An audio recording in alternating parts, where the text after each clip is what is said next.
বৃষ্টি কেন, আমাদের রাজপথ আমাদের রক্তে পবিত্র হয়েছে, তাই কোনো বাধাই আমরা অতিক্রম করতে কখনোই ভয় পাই না।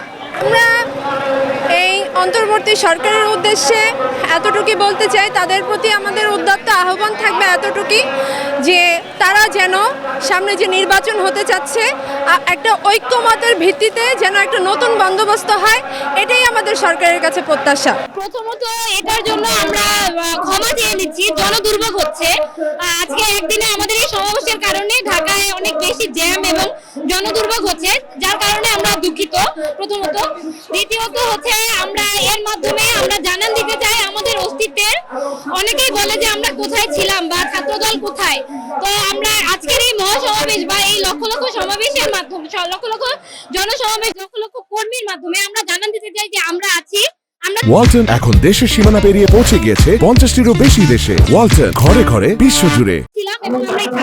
16 বছরে আমাদের এই সংগঠনটি মূলত ত্যাগ তিতিক্ষার মধ্যে দিয়ে আজকে এখানে এসেছে এবং আমাদের বেশ কিছুদিন আগে জুলাই সনদ ঘোষণা করার যে আমরা কথা শুনেছিলাম, সেটা আমরা বাস্তবায়নের জন্য আজকে আমরা এখানে দাঁড়িয়েছি এবং সামনে নির্বাচন আসছে, সেই নির্বাচনটাও যেন নিরপেক্ষভাবে হতে পারে, এটাই আমাদের প্রত্যাশা।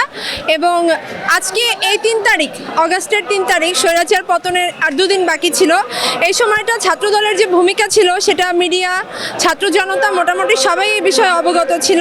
তো আজকে আমরা এই দিনটিকে মনে রেখে স্মরণীয় করতে চেয়েই আমরা আজকে এখানে এসেছি।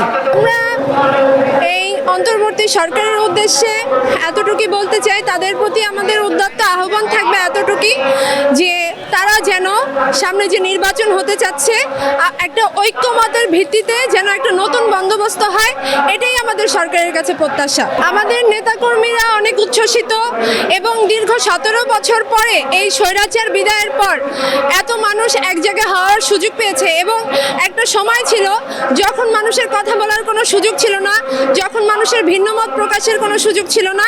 সেই জায়গা থেকে আজকে এত মানুষ এখানে এসেছে এবং আমরা স্বাধীন সার্বভৌম বাংলাদেশ রক্ষায় বদ্ধপরিকর, এটাই আমাদের বার্তা। বৃষ্টি কেন, আমাদের রাজপথ আমাদের রক্তে পবিত্র হয়েছে, তাই কোনো বাধাই আমরা অতিক্রম করতে কখনোই ভয় পাই না।